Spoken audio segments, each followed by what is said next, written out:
Hello, everybody. How are you doing today? I hope you are good and I hope you're keeping safe. Welcome again to chess class where we groom leaders who are going to be problem solvers. Welcome to chess class, the class where thinkers are raised and leaders are made. Now, you remember we've been looking at our series of problem solving, and then we're looking at being proactive rather than being reactive in problem solving. And we said, of course, that being proactive means you're thinking ahead of time and then putting solutions in place for the likelihood of problems that might come up and then solving the problems before the problem comes. That is being proactive. We established that fact. And of course, said that to be reactive is to be in the midst of the problem and then trying to think how to solve the problem right in the midst of the problem. All right. As good as that sounds, it's better to be proactive rather than be reactive. And we established the fact, the tendencies of making errors and, you know, bad decisions, inaccurate decisions when you are solving problems in the midst of problem or in the middle of the problem. But when you're proactive, now your decisions will always be accurate because you are not under duress, you're not under prayer, all right? You are just a good thinker, thinking ahead of time. And I can always tell you that those who don't think will stink. So it's better for us to think ahead of time so we can put solutions in place, all right, before problems come. And we're looking at the ways to doing that, the ways to think, the ways to reason, to be someone who thinks ahead of time. Okay. Now today I want us to look at what castling is in chess. Castling. What is castling? I'm going to define that for you, and of course I'm going to let us know the conditions necessary for castling and of course the benefit of castling. Now I need you to understand this very well. I'm going to be defining what castling is, as I'm going to be showing you as well. So I'm going to define what castling is. I'm going to show you how to castle. I'm going to tell you what are the conditions necessary for castling. And then the third one, I'm going to tell you the benefit of castling. So let's start. What is castling? Now, castling simply means the exchange of positions of the king and the rook on the board. What is castling? Castling simply means the exchange of the position of the king and the rook on the board. Why the name castling? Now, you remember I said castling means the exchange of the positions of the king and the rook on the board. You also remember the another name for the rook is castle.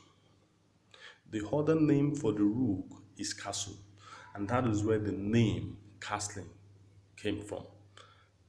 The exchange of the king and the castle, that is castling. The exchange of the positions of the king and the rook, which is also called the castle, that is castling. Now, there are two parts you can castle to. Now, you can castle, all right, to the king side, that is to the right.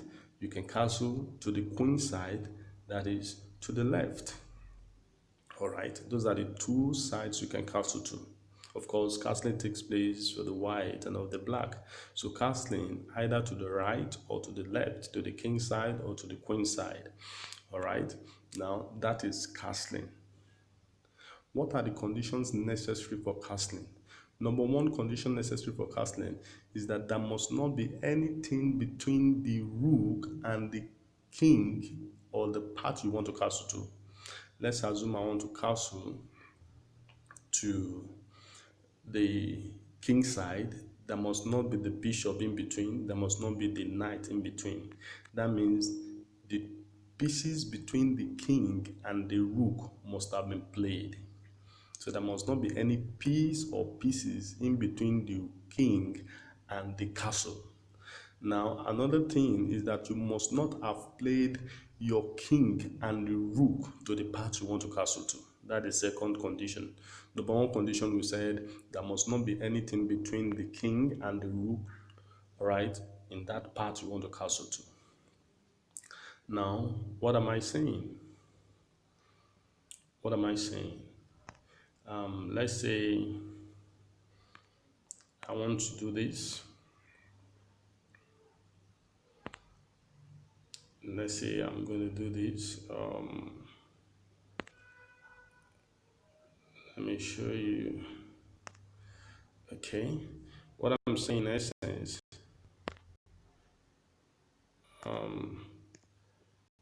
is that if I want to castle now, the rook, the bishop must not be there, the knight must not be there. So I must have played my bishop and I must have played my knight for me to be able to castle to the king side.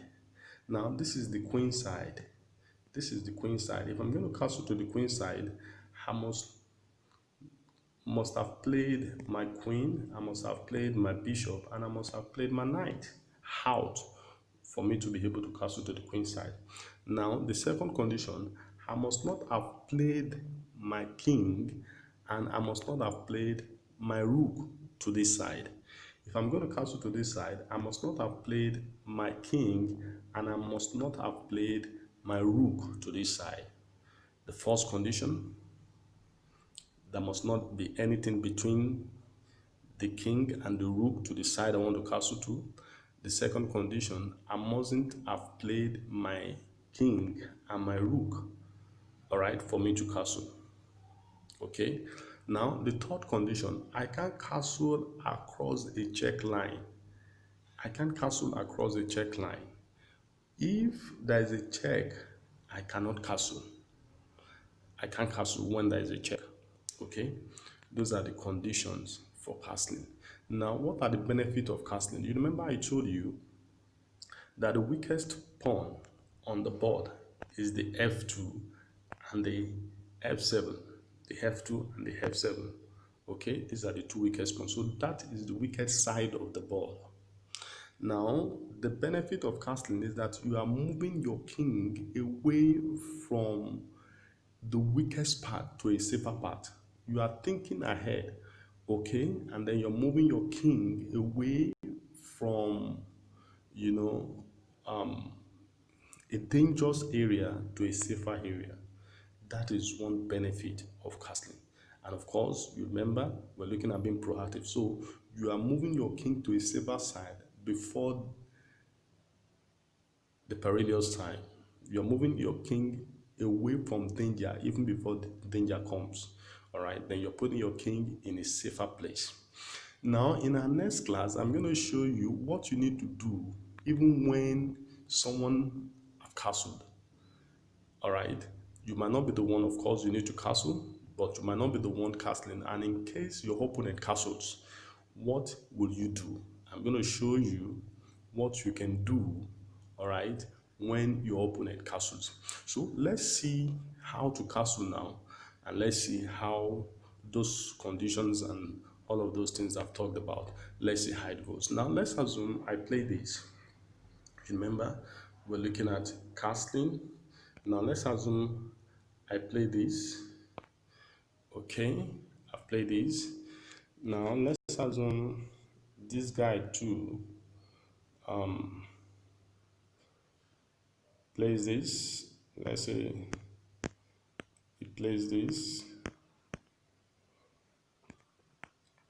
Okay, let's say he plays this. All right. Now you remember there must not be anything between them. So I want to see how I can play my bishop away now. All right. And let's assume this knight moves there. There must not be anything in between them. All right. Now my bishop comes there. Let's assume my bishop comes there. Okay. Now let's assume this bishop also comes there. Okay. Let's assume this bishop comes there. Okay, that bishop goes there. Now I'm castling to the king side. I'm castling to the king side. This king moves 2 steps. Can you see? 1, 2, he comes there. All right, then can you see? Can you see? Let me take that back so that you can see it. Let me take that back so that you can see it. Look at it. Now, you remember the king can only move 1 step. But in this case, the king is doing 2 steps to the side. Can you see the can you see the indications on the board? It's moving 2 steps now to the side. That is castling. When you are castling to the king side, you do 2 steps. 1, 2. So it comes there. Can you see? Then the rook moves 2 steps as well. You see that? I'll show you again. The king, 2 steps, and then the rook, 2 steps. See, 2 steps, and then the rook, 2 steps. That is castling. That is castling. Now, for the black, I'm going to do castling to the queen side. To the queen side is going to do 1, 2 as well. Let me show you. Now let's assume this comes there. Okay. Okay. Let's assume I play this. Okay. Now let's assume my queen is here. Okay. This guy comes there.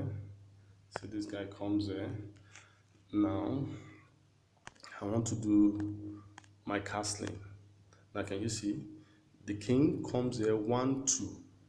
The king comes 1, 2. But the rook is going to do 1, 2, 3.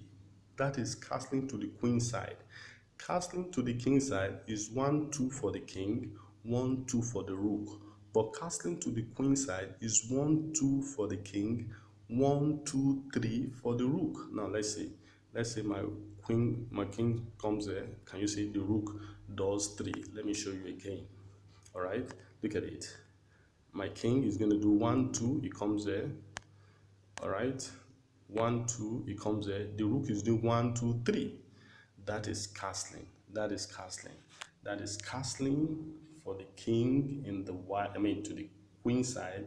Castling to the queen side. Castling to the king side takes 1, 2 for the king, and then 1, 2 for the rook. But castling to the queen side takes 1, 2 for the king, and 1, 2, 3 for the rook.